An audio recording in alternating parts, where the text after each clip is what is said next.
Hello everyone. This chapter will focus on infectious diseases. Typically, what are infectious diseases and what are some infections?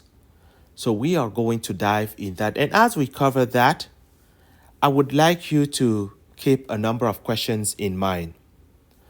What is the connection between microbes and humans? What are the definitions of the following terms? What is epidemic, outbreak, and pandemic? And what difference exists between these different terms? What are infectious diseases? What are some common infectious diseases among humans? Also, still on infectious diseases, there are some diseases that are considered emerging diseases and others that are considered re-emerging diseases. What are some examples and how do we tell the difference between emerging and re-emerging? Finally, we are going to address the development of resistance to antimicrobials. How do microorganisms develop resistance to antimicrobials? These are some of the questions I want you to keep in mind and that hopefully you are going to find answers to. Now, the first question is what are microbes? The word microbe is actually a generic term. A generic term that involves a broad range of particles that are so small that we cannot see them with our naked eye. Microbes are very abundant around us, in us, and on us, right? Microbes are used for so many different things. They play a role in our environment, they play a role in our health, they influence our everyday life. Now, many microbes are involved in, for instance, food processing. Many are involved in drug production. Now, you may be surprised by this. If you consider, for instance, insulin, which is a human hormone, actually can be produced in a bacterium, which is a microorganism. And one can wonder, how is this possible that we produce human insulin in a bacterium? This is the very human insulin that when you go to CVS pharmacy or Walmart pharmacy or Walgreens pharmacy, you are going to get that insulin there. So this is just to underline the importance of what we call microbes. Now, obviously, when you hear the word microbe, we think disease. We think nastiness, right? But the word microbe is really a generic term that encloses a wide range of, if not all, microorganisms and microbial particles. Now, microbes are going to play a very important role in our environment, including the role of major decomposers. They are going to decompose dead organisms and cause a participation of the cycling of chemicals. Now, you know that, or if you don't know, but know that the cycling of chemicals involve both living organisms and non-living particles. Among the living organisms that contribute extensively in the cycling of chemicals, you have microorganisms. Among those, decomposers. They're going to play a very important role, the microbes, in recycling nutrients. Now, obviously, among all these microbes, Some are bad guys. Some are causing us and animals and plants to feel sick. And those ones that are causing diseases are called pathogens. I expect you to know that term, right? A pathogen, it's a disease-causing agent.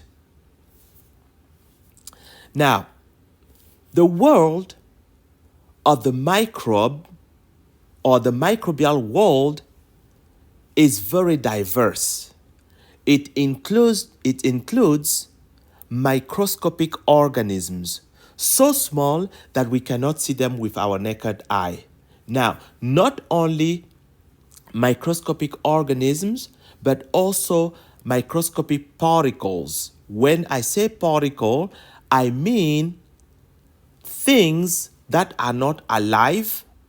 Nevertheless, they are associated with life or behave as if they were alive, right? So, in the group of microbes, we're going to have bacteria, which are prokaryotic organisms, right? We're going to have viruses, which are non-living particles, but they behave very much as if they were living particles, but they are not cells, right? Prions. Prions are basically misfolded proteins. They are going to cause our body to not behave properly, right? These are infectious particles. The protists are eukaryotic cells that are so small that we cannot see them with our naked eye. They are microscopic, and some of them are actually pathogenic, while others are non-pathogenic. And then we have the fungi. Among the fungi, we are going to have some that are decomposers. Others are going to be very much involved in our health, both good and bad, right? Now, the first step we are going to make among microorganisms or microbial particles, I should say, it's the bacteria. What are bacteria? Bacteria, as I mentioned, they are prokaryotic organisms, meaning that these organisms do not have a true nucleus. So their genetic information is going to be in an area that we call the nucleoid. Nucleoid means nucleus-like. Nucleoid means nucleus-like. We are going to come back to that. Bacteria are unicellular organisms, meaning that one single cell is an organism. They are involved in human health and well-being. Yes, in your body, you have many bacteria. On your body, you have many bacteria that contribute in your good health and in your well-being. Very important to remember. And then there are some that are pathogens, meaning they can cause a disease. Now, let's take a look at some features that are very characteristic to bacteria. So here we have an idealized bacterium. That idealized bacterium is exhibiting features that are likely to be found in bacteria. However, all bacteria do not have all these features. Now, obviously, some features are present in bacteria regardless of the bacterium, right? Now, let's take a look at some features here. Now, the first step we are going to make is going to be the DNA. The DNA, it's this purple lines that you see here. So that DNA is going to sit in an area of the cell that is called the nucleoid, right? The DNA of bacteria is in general a single cell, a single circular chromosome, a huge single circular chromosome, right? And then, in addition to the nucleoid and DNA, you are going to have the cytoplasm. The cytoplasm is going to be the semi-fluid substance in the cell inside of the cell, so all of this, right? The semi-fluid substance in which ribosomes are going to bath. You're going to have other particles that are going to make up the cytoplasm. Now, in addition to the chromosome, right here, that's DNA. In addition to that chromosome, that is a single circular chromosome, you are going to have an additional DNA structure that is present in some bacteria, but not in all bacteria. You have a plasmid. A plasmid, it's actually an accessory small circular DNA molecule that is not attached to the chromosome. Okay? So it's an extra chromosomic DNA, right? And that plasmid, it's in general in the cell to provide a certain advantage to that cell. For instance, it can help the cell withstand the presence of some antimicrobials, causing the bacterium to be resistant to this antimicrobial. They can also provide the advantage to the bacterium to be able to break a certain source of food that they wouldn't otherwise, right? So while this plasmid is not essential for the survival of the bacterium, in general, this plasmid is going to constitute an advantage in some circumstances. Now, the next step we want to make is going to be the plasma membrane. The plasma membrane, right here, sets the limit between the inside and the outside of the cell. Then we're going to have a cell wall. Now, obviously, not all bacteria have a cell wall, but many bacteria do have a cell wall. And that cell wall is made up of a molecule that we call peptidoglycan. Peptidoglycan.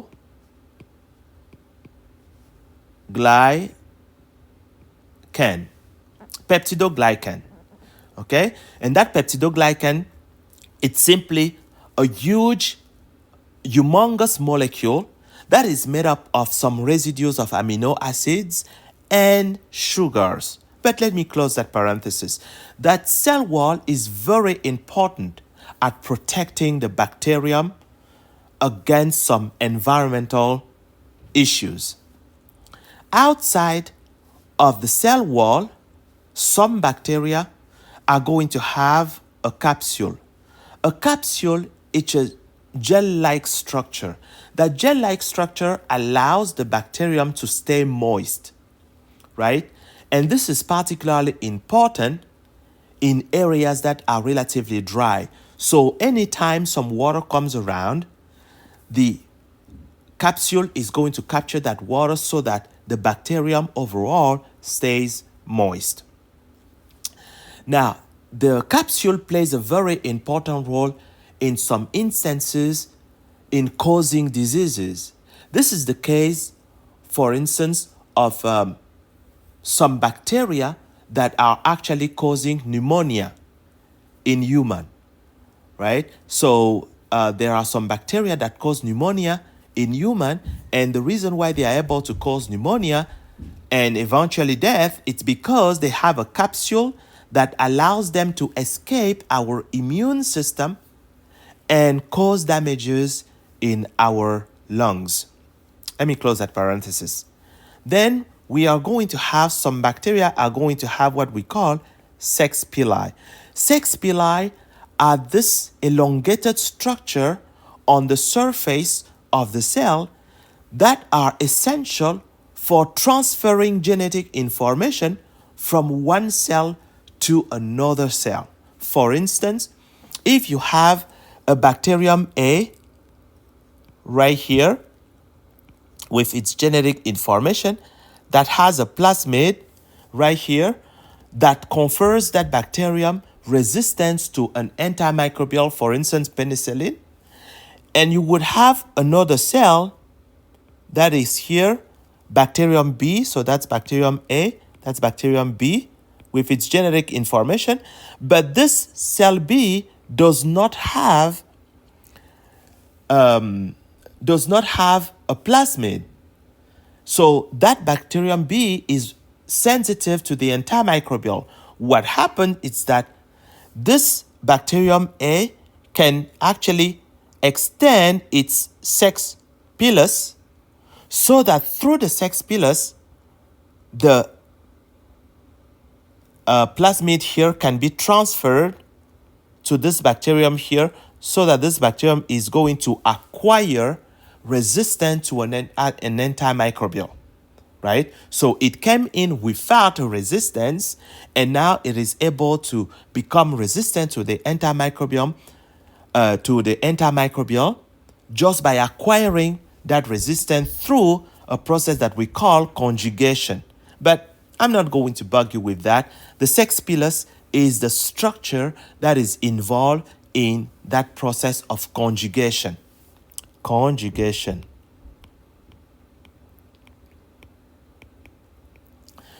And then you have a structure that plays a very important role in bacterial infections. That structure is the fimbriae.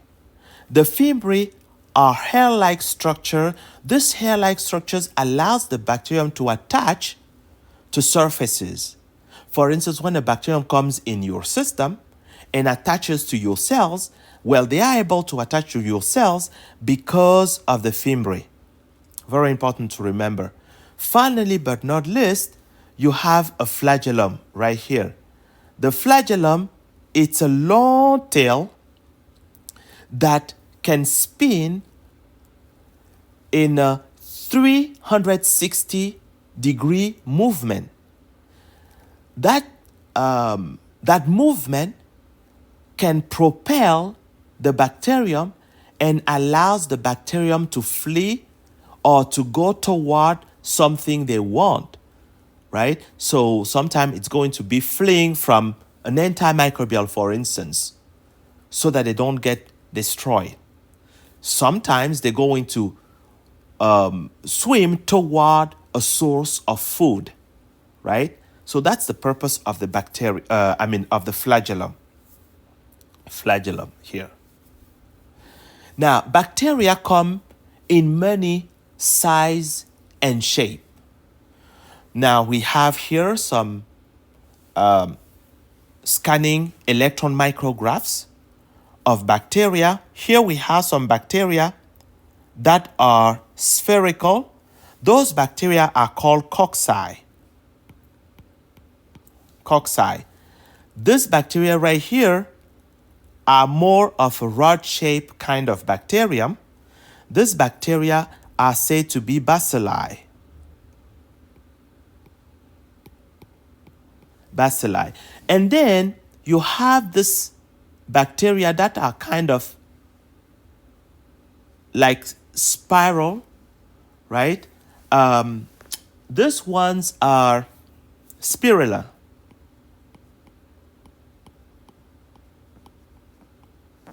Okay? Several spirilla, one spirillum. Several bacilli, one bacillus.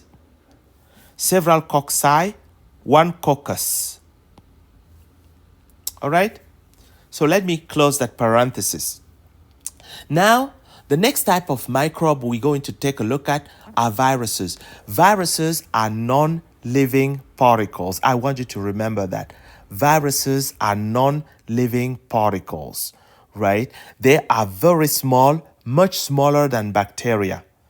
They necessarily have to be In a living cell, in order to thrive, they can never ever thrive on their own. They can never.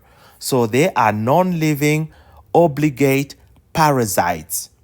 They have to be in a cell that is alive for them to be able to reproduce, or else they don't reproduce ever. So they must reproduce inside of a host cell. That's why viruses have to infect you, right? They are acellular, so they are not cell. All viruses are going to have two kind of things. They will have to have a coat of protein, and they will have to have nucleic acid.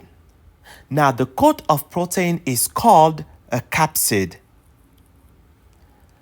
Inside of the capsid, in the space inside of the capsid, we're going to have nucleic acid. And that nucleic acid is going to be RNA or DNA, but never both. In other words, you do not have any virus that has both DNA and RNA as their genetic information. They have DNA or RNA, never both. Some viruses are going to have, beside the capsid and nucleic acid, they're going to have an envelope. And actually, most viruses that are a problem to us are going to be enveloped viruses. Viruses are going to be specific to what kind of organisms they are affecting or they are infecting. Not only that, they are going to even be more specific than that. They're going to be very specific to the kind of cells in a host they are going to infest. Okay? For instance, if you consider a virus such as the HIV virus infect blood cells, but not about any blood cell. They don't know how to infect red blood cells. They don't know how to infect macrophages. They don't know how to infect neutrophils, but they do know how to infect helper T cells, and particularly helper T cells that are called CD4. All right? Well, we are going to talk about CD4 a little later. All right. So the viruses, they are going to have a capsid. So here you have a capsid. Here you have some nucleic acid, in this case DNA. Okay, we have a protein coat, capsid, and protein units make up the capsid, right? All of these viruses, in order to be able to infect a cell, they have to have some proteins on their surface, and these proteins allow them to attach to cells and therefore to infect a cell. Now, so these viruses here are not enveloped, but this one right here are enveloped. So beside the capsid and the genetic information here, you are going to have some membrane out there, which is a phospholipid bilayer membrane, to which you are going to have proteins that are embedded. And these proteins are going to be very specific. And being very specific, they are going to now cause the virus to have a very specificity of what kind of cell they can infect and what kind of cell they cannot infect. This surface proteins here have to match a very specific receptor, right? So altogether, the whole structure here, it's an envelope. The influenza virus that causes flu in human, it's an enveloped virus. Okay, you consider HIV virus, it's another enveloped virus. COVID-19, it's an enveloped virus, right? The coronaviruses in general, they are all enveloped viruses. Now, how do the size of our cells compare to that of bacteria and viruses? Now, we are eukaryotic organisms. So eukaryotic cells are large and complex. When I say large, much larger than bacteria. So here you have a eukaryotic cell, right, with a nucleus and many membrane-bound organelles, right? You have a bacterium right here that is much, much, much smaller than our eukaryotic cells, which explains why bacteria can actually successfully come inside of our cells and thrive in our cells because they are much smaller. Now, viruses, on the other hand, they are way smaller. Even compared to bacteria, they are smaller, which means that viruses are so small that they can infect bacteria.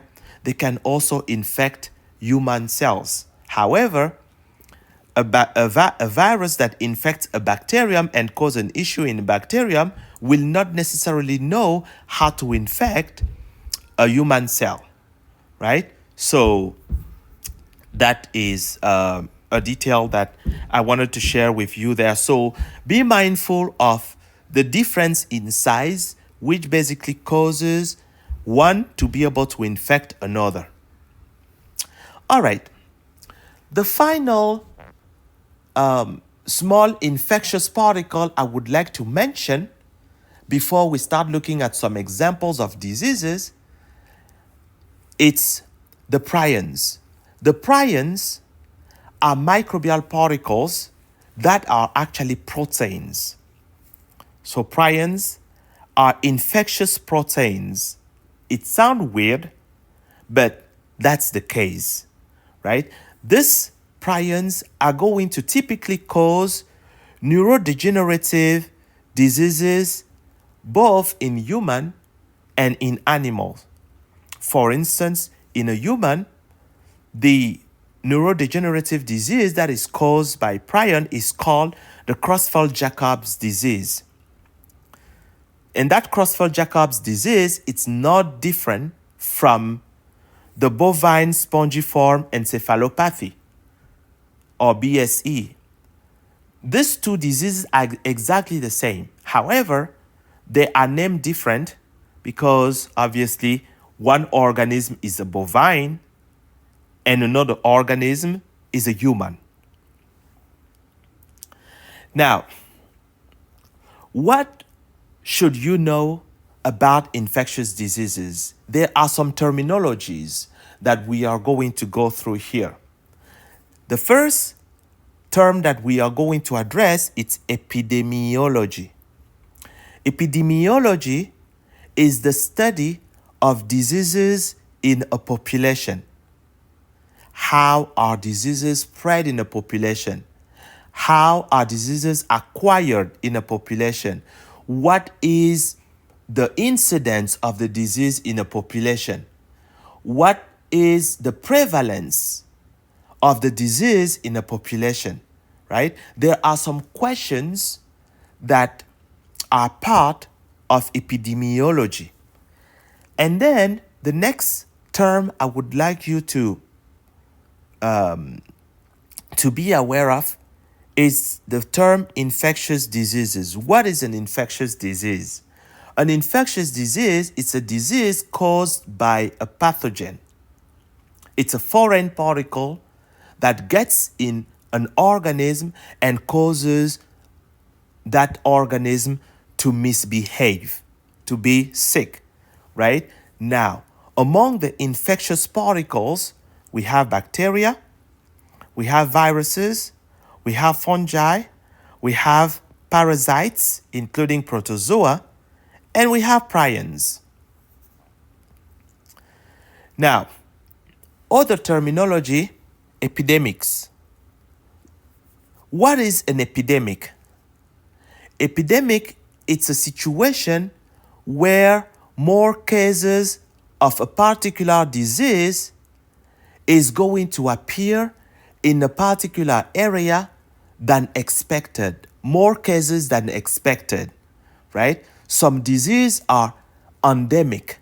Endemic means they are there in a population all the time or almost all the time. It's a common disease in a population.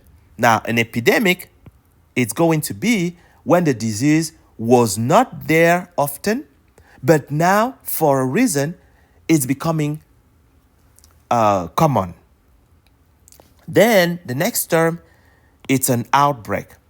An outbreak, it's when an epidemic is confined to a particular area. For instance, we can have an epidemic of a disease across the United States or across the state of Ohio, right? But if we have a pocket of Ohio, such as Tuscarawas County, where, say, for instance, a disease such as flu develops in Tuscarawas County, but not anywhere else in the state of Ohio, then we would talk about outbreak of flu in Tuscarawas County, right? And then the next term we're going to have, it's pandemic. A pandemic, it's nothing but a global epidemic, right? So spread throughout the world. It's not limited to one country. It's not limited to one continent. It's actually spread throughout the world. And a very good example, it's what we went through, or maybe to some extent we are still going through. It's the COVID-19 pandemic. Now, talking about the COVID-19 pandemic, when there was an outbreak of COVID-19 that started in Asia and expanded to the rest of the world, and eventually the entire globe of Earth was covered with COVID-19. To my knowledge, there is no one single continent where COVID-19 didn't occur. Even in many islands, COVID-19 did occur. Now, just follow the red spots across the globe. You are going to see that COVID-19 affected every single part where humans live in large number. And the only part where we didn't see COVID-19, it's places where people don't typically live, right? Like Antarctica. Now, at this point, we are going to dive into some specific infectious diseases. The first stop is going to be HIV. HIV, it's a disease that occurs throughout the globe. There is no one single place in the globe where HIV does not occur. It occurs in the Americas, in Africa, in Asia, in Europe, in Australia, everywhere it does occur, right?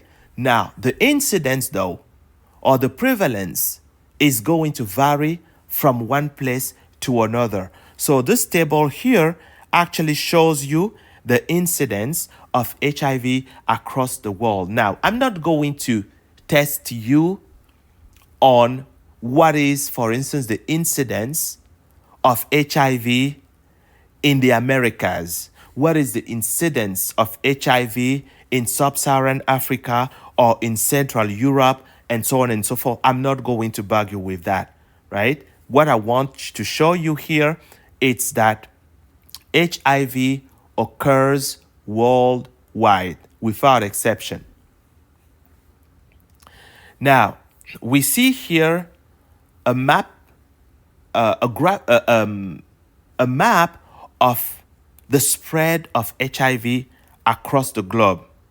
Now, the numbers are going to vary from one continent to another, right? But in spite of the fact that the numbers vary from one continent to another, there is still this fact that the HIV infection is spread throughout the world. So no area is safer than another area in spite of what the numbers say, right? It's like saying that, okay, well, there is so much COVID-19 in the United States. Gabon doesn't have to worry about that. No, no, no. We cannot say that. And I can tell you one thing. During the pandemic of COVID-19, there was a prediction that underdeveloped countries are going to suffer extensively of COVID-19, including sub-Saharan African countries. But the reality is that, well, this assumption were not correct in one hand. On the other hand, that caused people to actually make miscalculations as to how to handle the problem. As consequence of that, what we saw is that, well, I'm going to kind of go back. What we saw is that our very country, the United States, suffered so much because we neglected the problem for us, and we thought, well, other people are going to suffer more. And what I mean by other people, I'm thinking about Africa, where predictions, including the World Health Organization, saying, well, Africa is in a bad shape. Africa is going to be in a bad shape. If Europe and the United States, the Americas, are in such a bad shape, we have to worry about Africa. But interestingly, well, they did not suffer that much, right? I mean, these are just some things that we need to be aware of, that when something is happening worldwide, we should not say, okay, we have to worry more about it because it's happening in Europe, and Europeans need to be more worried than America because the incidence is not high. No, it's going to get here at some point. That's the bottom line. Whatever the infection is, actually. So that's what I wanted to say for the prevalence of HIV across the world. Now, what are the phases of HIV infection? There are three major phases. Phase 1, or category A, it's basically the acute phase. When someone just got infected, the viruses are going to multiply like crazy in the body.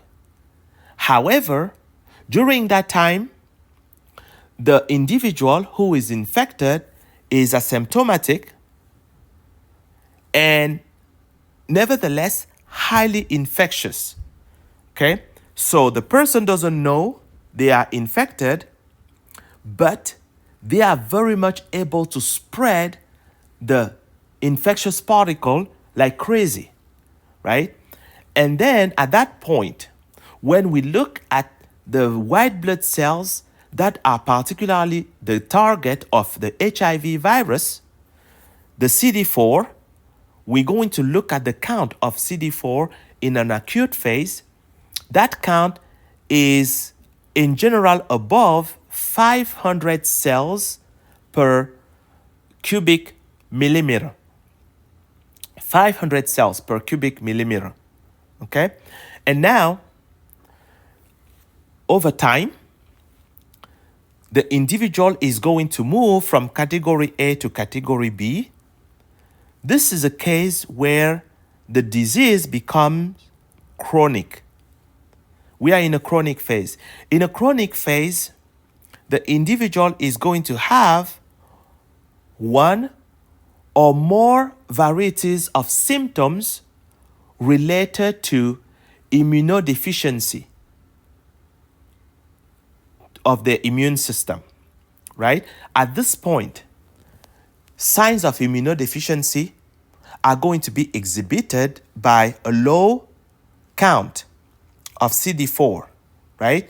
So here the CD4 in the acute phase were above 500. Now the CD4s are going to be between 200 and 499.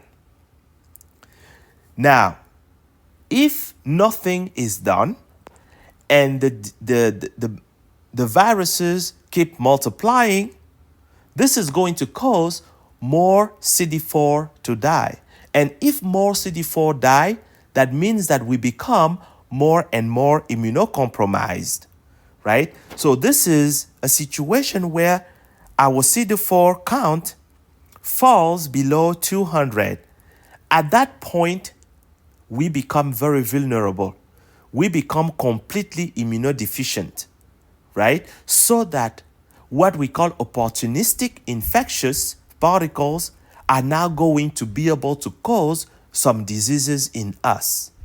And this is when we are in a stage that we call AIDS, right? Where about a diarrhea can kill us, right? A flu can kill us just because we are so vulnerable. This is category C. So 3 categories: category A, acute phase; category B, chronic phase; and category C, AIDS. That's the clinical stage of the disease. Now, here you see the different stages with category A, the acute phase. You see how the HIV count increases tremendously. That's the infection part, right? And that increase in the count of HIV is going to match a drastic decrease in the count of CD4, okay? And the count of CD4 cells is going to keep going down progressively over time until the patient reaches a stage where the count is so low that any opportunistic infectious particle can kill the person, right? So we see that as the CD4 go down, the HIV particle number goes up until you reach the AIDS stage where there is an exponential increase in the HIV virus in an individual. At this point, the CD4 count is so low that the virus has killed most of the CD4s, and therefore you don't have any more good regulation of your immune response. Now, what does HIV look like? And now, I don't know if I told you what HIV stands for. Human immunodeficiency virus. So the HIV virus, it's an enveloped virus with a capsid in green, with some genetic information, which is in this case RNA. We are going to have some particles in there, including a protease, a very important molecule here, that is a reverse transcriptase. What else do we have? Another enzyme here, an integrase. By the way, reverse transcriptase, it's an enzyme. Integrase, it's an enzyme. Protease, it's an enzyme, right? And then we're going to have the envelope. And the envelope is going to be made up of phospholipid bilayer, to which some proteins are embedded, and these proteins are called GP120.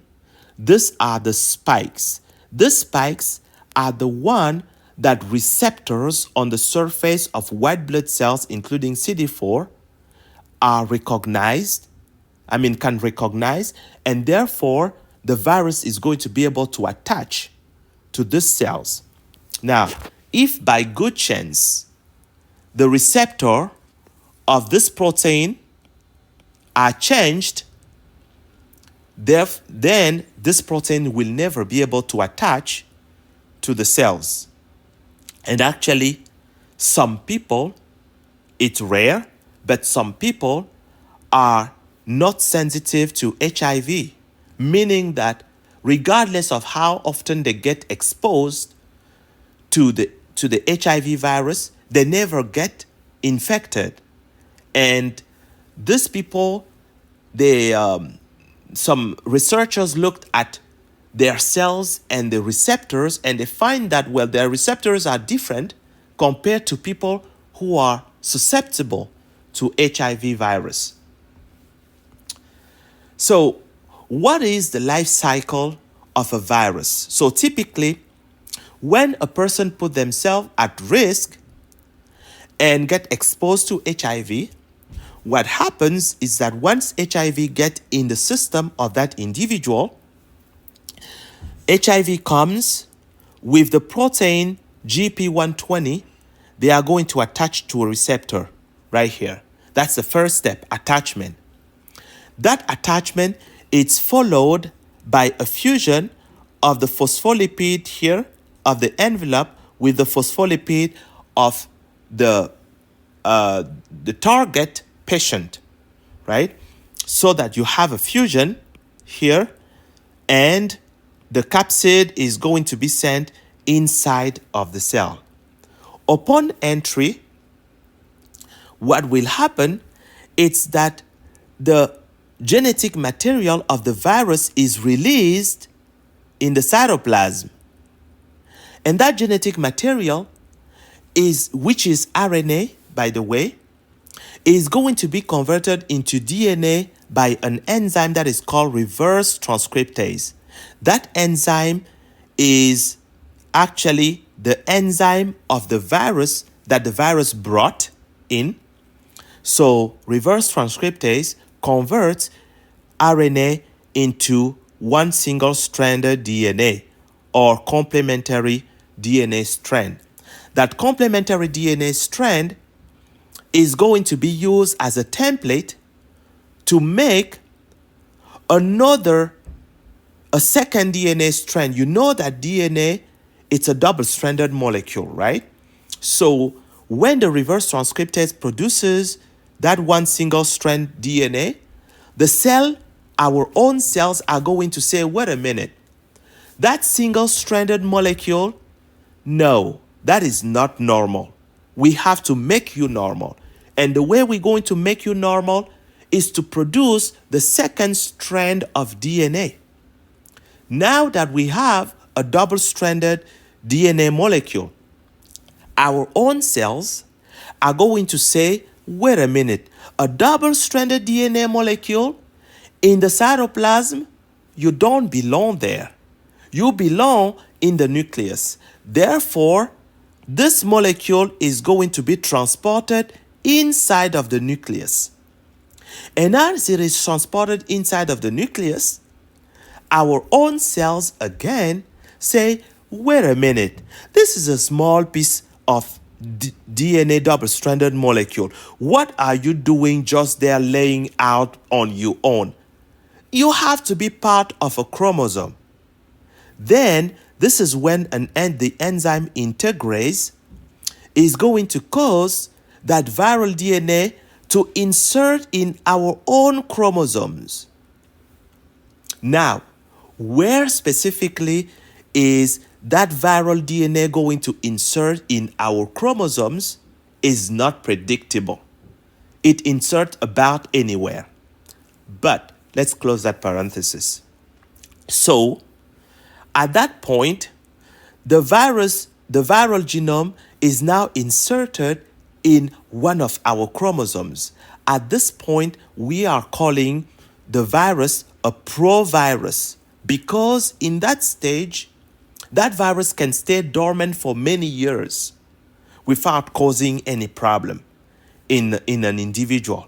But for some reason, that provirus can now start being copied, and not only copied into RNA, but from that RNA, we're going to have production of proteins because the ribosomes are going to read the messenger RNA, produce viral proteins, and eventually, what will happen later is that there will be so many viral particles, including all these guys, that the RNA are going to be carried outside of the cell, outside of the nucleus. Remember, during our own gene expression, what happens is that DNA is converted into RNA, and RNA is carried in the cytoplasm. And from the cytoplasm, the ribosomes are going to read that RNA and convert the information in protein, right? So the same thing is going to happen here, so that we have some viral particles here, right? RNA, I'm sorry. And then some RNA is going to be read so that proteins are produced. Now we have all the makeup for a capsid to form, right? And with that RNA and all the different proteins that are produced, with the spikes that are produced, well, one thing is left is the viral assembly. So we're going to start seeing some viral assembly, and eventually this capsid is going to move toward the nucleus, not toward the nucleus, but toward the plasma membrane, where actually they are going to merge with this structure, right? So that we have some new viruses that birth off from our own cells. Now, understand that not one single viral particle is going to be produced, but we are going to have hundreds and hundreds of viral particles, if it not thousands of viral particles. All right. So, going back to the HIV life cycle, we have attachment. That is caused by the protein GP120 that attaches to receptors that are on CD4 cells, which are your white blood cells. Then, from there, we're going to have a fusion where HIV fuses with the cell membrane of your CD4 cells. And then entry, uncoating of the envelope, and we're going to have release of the RNA in the cytoplasm.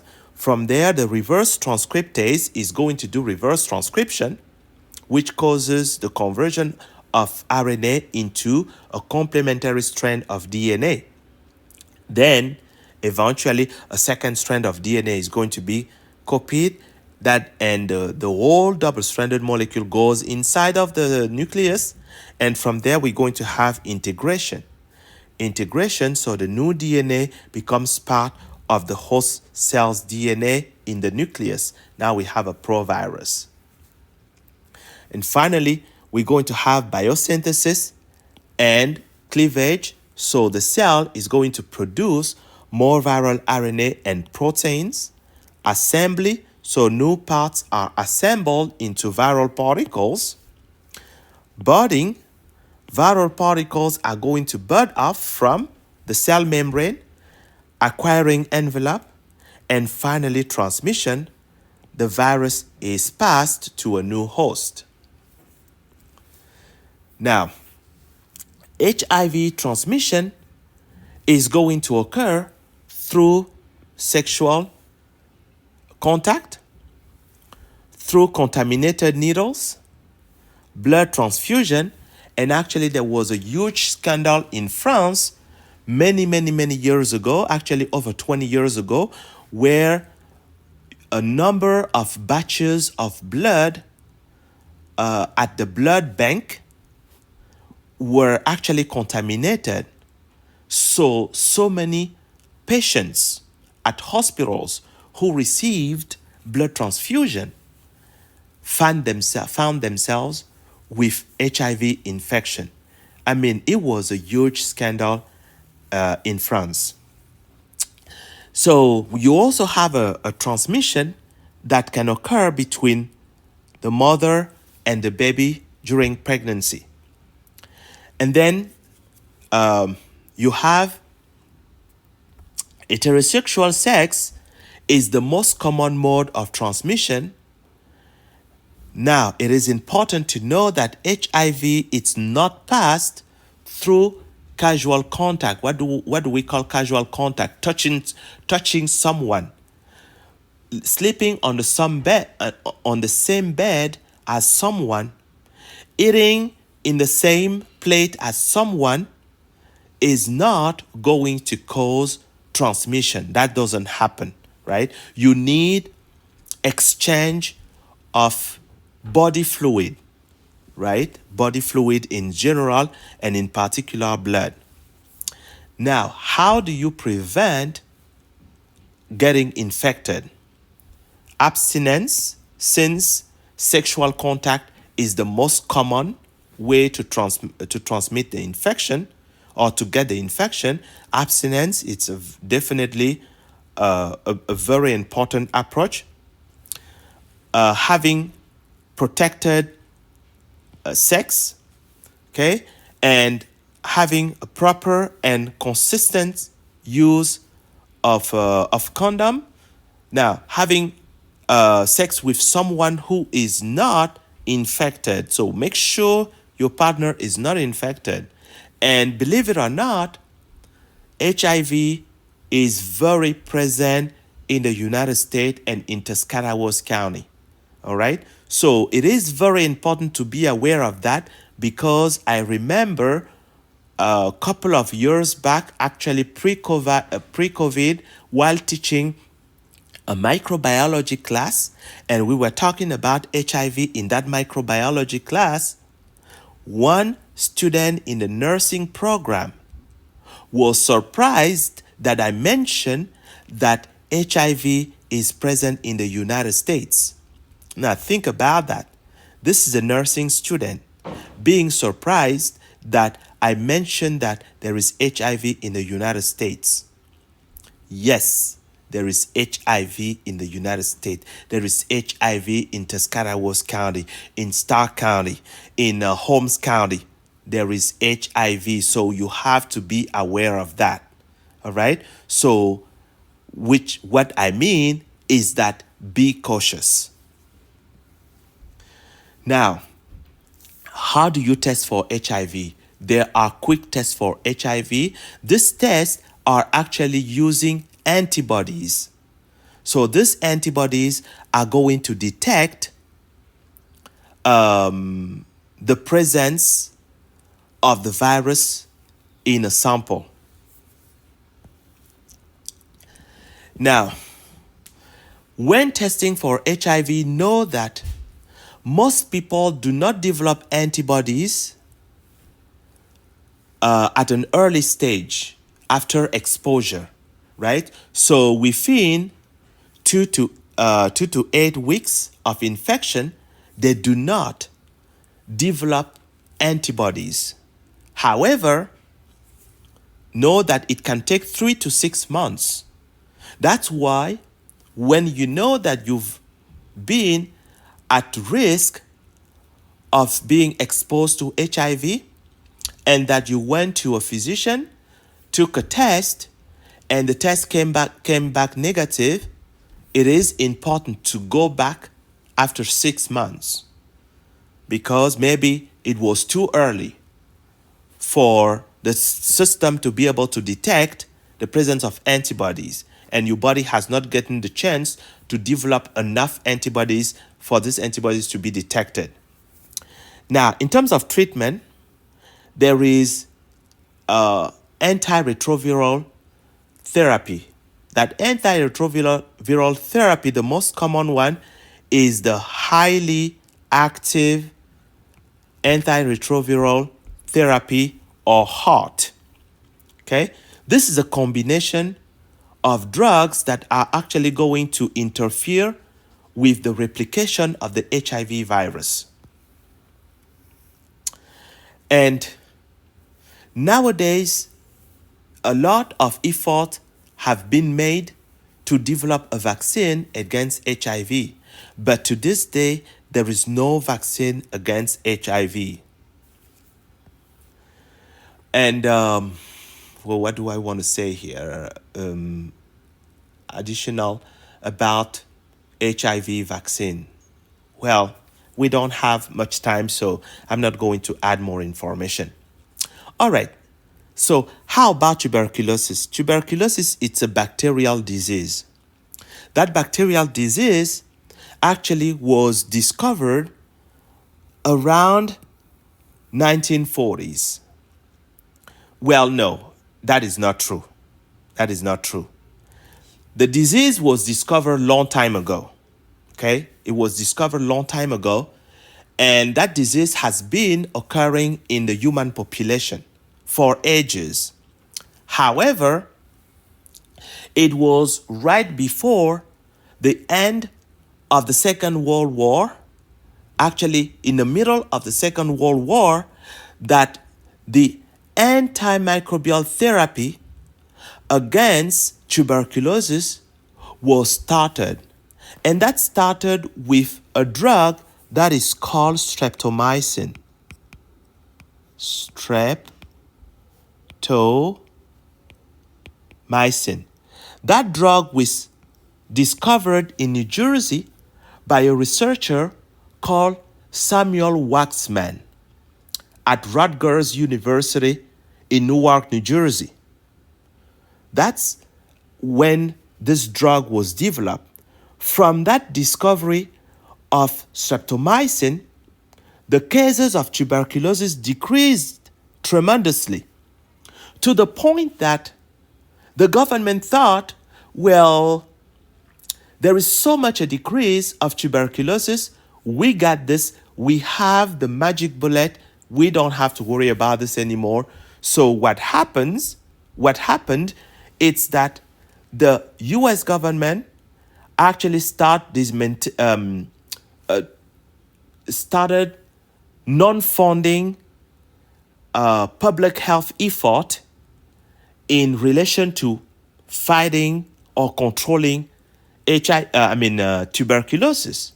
Eventually, what happened is that with no new drug developing and the control system that was in place now being dismantled, number of cases started going up again. That was about in the 1980s, right? Where we started seeing an increase in TB cases in the United States, but not just in the United States, but really worldwide. So there are about 10 million new cases. Actually, there were about 10 million new cases in 2019. About 1.2 million people died of tuberculosis in 2019. And know that tuberculosis is caused by a bacterium called Mycobacterium tuberculosis. That Mycobacterium tuberculosis is a tough guy. Okay? The treatment for tuberculosis, when one is infected with a sensitive strain of tuberculosis, it's about 6 to 9 months. 6 to 9 months of a treatment that involves 4 different drugs, including isoniazid, rifampicin, ethambutol, and pyrazinamide. These 4 drugs are used in combination to limit the development of antimicrobial resistant TB organism. However, because not everyone abides by the treatment, because when we say 6 to 9 months of treatment, we mean daily taking the drug, right? This combination of 4 drugs daily. But some people don't actually follow that treatment rigorously. As consequence of that, we have some cases of drug resistant, not just drug resistant, but even a little more concerning, multi-drug resistant tuberculosis, MDR-TB. This MDR-TB are resistant to at least 2 drugs of the regimen. We have isoniazid and rifampicin. Now, when that happens, then we have to use some drugs that we call second-line drugs to treat these multi-drug resistant strains of tuberculosis. Unfortunately, again, some people do not respect the treatment. And because of that, there are chances and there has been the development of Mycobacterium tuberculosis strains that are even more resistant.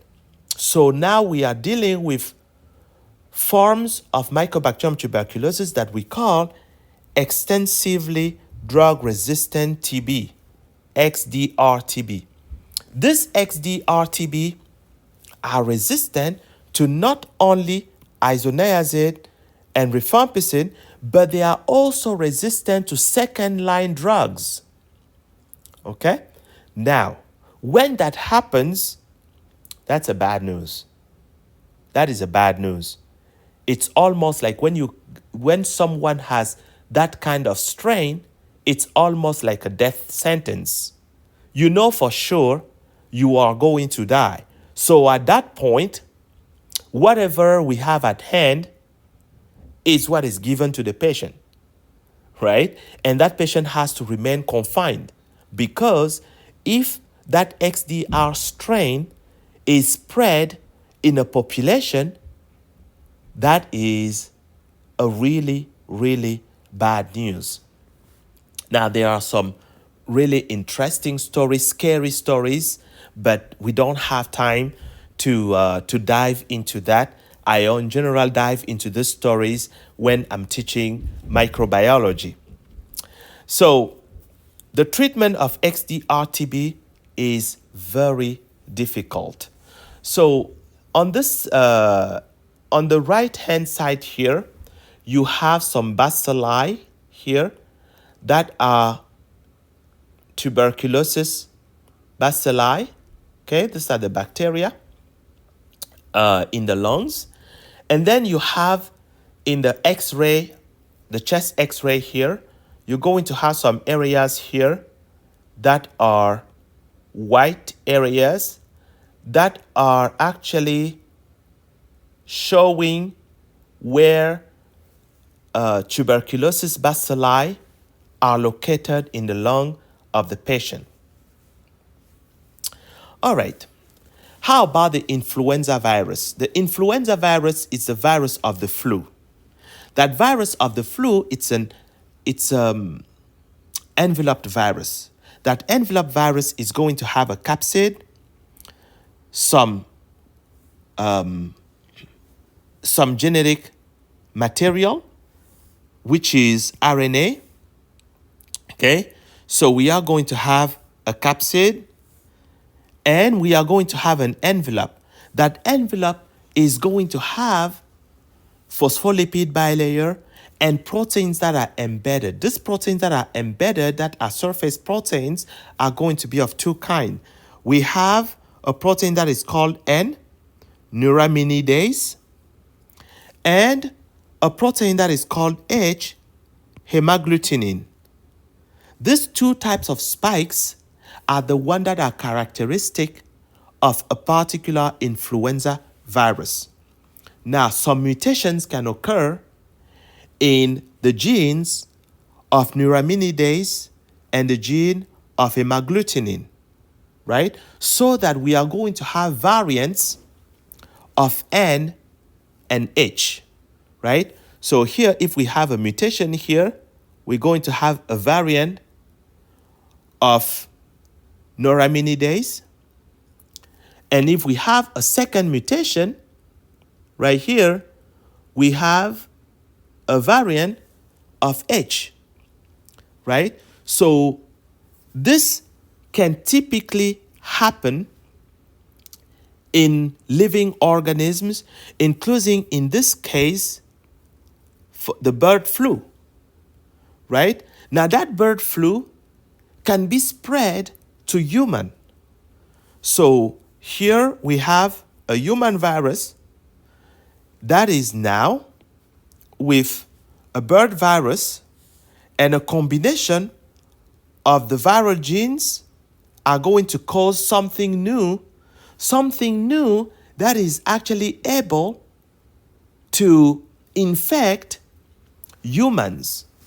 Now, there is a possibility that some bird flu went from the bird to human by virtue of mutation, through some mutations that occur.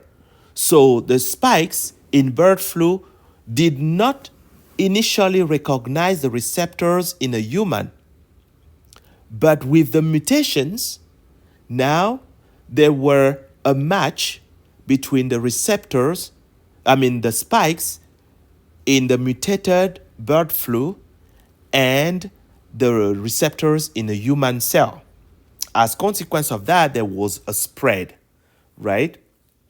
So there is there are some studies that show that there is a possibility that there could be some flu pandemic in the near future, particularly with the strain H5N1. Now, H5N1, it's a variant of the strain of influenza virus. So scientists are warning the population, just like scientists actually warn the population about the possibility of coronavirus becoming a problem, but the political decision makers didn't pay any attention to the warnings scientists were giving. Now, just to give you an idea, in 2002-2003, there was an outbreak of coronavirus. And then in 2012, there was another outbreak of coronavirus. But these two outbreaks were not enough to scare politicians for keeping in place the mechanisms necessary to control a potential pandemic. Now, in 2019, when a new strain of coronavirus was identified and scientists started saying, well, we are at risk here, well, our government thought it was a joke and that it was just, fake news, until the problem became what you experienced between 2020 and relatively today, right? So now, today scientists keep working and they keep identifying some diseases that are deemed emerging diseases, others that are deemed re-emerging diseases. An emerging disease, it's a disease that was not common in the past, and nowadays we see outbreaks of these diseases. For instance, the Zika virus, that is now a concern in states like Florida. The Zika virus is a major concern, right? All the time. Chikungunya. In 2014, there was an outbreak of chikungunya in 2014, right? The H1N1 in 2009, okay? What else can I mention here? MERS, which is a version of coronavirus that happened in Middle East in 2012, and people ignored it. when I say people, I'm talking about politicians, right? There are many others, actually, SARS here in 2003, okay? So there are many emerging diseases. Now, in spite of the fact that MERS was emerging, politicians didn't care about it. Anyway, let me close that parenthesis.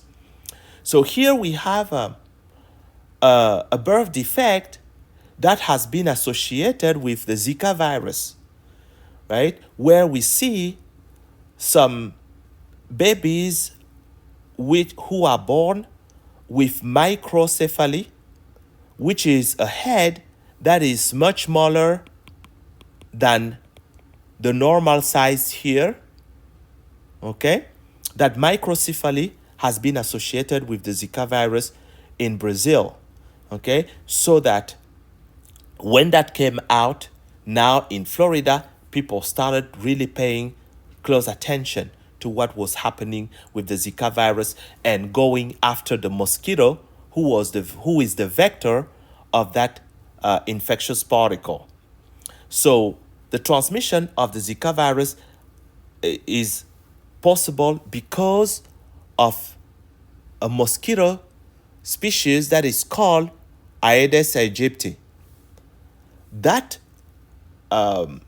mosquito is prevalent in states that are relatively in the south of the United States, so that the Zika virus is very likely to happen in these warm states, right?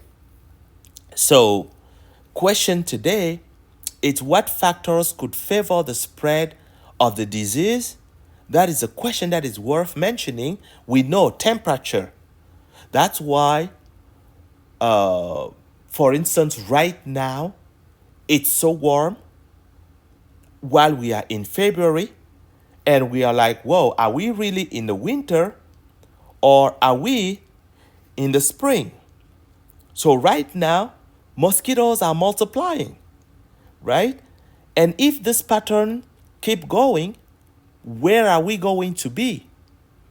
I don't know, but I'm just saying that these mosquitoes, they like warm temperature, right? Other thing, what can be done to prevent the spread of the disease? So, one, what can be done to actually, what factor could favor the spread of the disease? That is worth addressing. And two, what can be done to prevent the spread of the disease? That's another question that is worth asking. Finally, but not least, let's dig into antimicrobial resistance. Now, whenever we develop an antimicrobial, one, two, three. Whenever we develop an antimicrobial drug or we discover an antimicrobial drug, that drug typically exhibit effect on microorganisms, right? Let's say bacteria. So these bacteria are going to be sensitive to the drug. So if you take a population of bacterium, that population is going to have many organisms that are sensitive. But for some reason, you're going to have one or two guys among the population that for some reason are going to exhibit some level of resistance. Now, all the sensitive organisms are going to die. And then you're going to have a limited number that are mutant that are going to be able to withstand and multiply. But they are only going to multiply extensively if the pressure of selection, which is exposure to drug, persists. If the pressure of selection persists, then the guys that were at one time minority will become the majority. Oops, no, not this guy.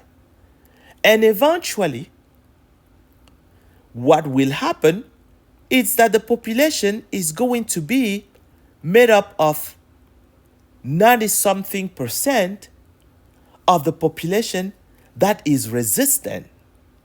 Okay, so now we are dealing with a resistant guy while we have a very low number of microorganisms that are sensitive.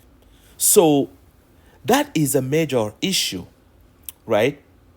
So examples of diseases that are raising that issue of drug resistant: tuberculosis, malaria, gonorrhea. Other example, Staph aureus. You've heard of MRSA, MRSA,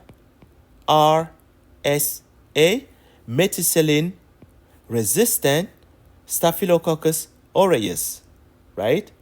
You've heard of strep throat, okay? Streptococcus pyogenes, right? So all these diseases I just mentioned are diseases where we are at risk of developing superbugs, right? Which is a problem. So antimicrobial resistance, it's a serious public health threat, okay? In the USA, you have about 2 million people who are infected with antimicrobial resistant bacteria, which is a major problem because bacteria can spread, right? About 23,000 deaths in the population in the United States are caused by antimicrobial resistant bacteria. But what can we do to fight this problem? Well, one, and that's your personal involvement, it's take the full course of a treatment. Do not skip doses. Do not discontinue the treatment when you still have days, right? That's for you. But how about the physician? Well, a physician has to avoid prescribing antibiotics for all infections because not all infections can be treated with antibiotics. Okay? Antibiotics are not effective against viruses. They are simply not. Okay? So don't have a viral infection and require your physician to prescribe you antimicrobial, an antibiotic. They are not for that, right? So do not use extra antibiotics for a different infection. Okay? Beware of that. And finally, but not least, I told you about the multi-drug resistant tuberculosis and the XDR, extensively drug resistant tuberculosis, right? Methicillin resistant Staphylococcus aureus. And here we have some Staphylococcus aureus. These are cases that are major issue in our community, right? This is where we are going to stop this chapter. If you have any question, please let me know. Write down your questions and send me your questions. Thank you for your attention.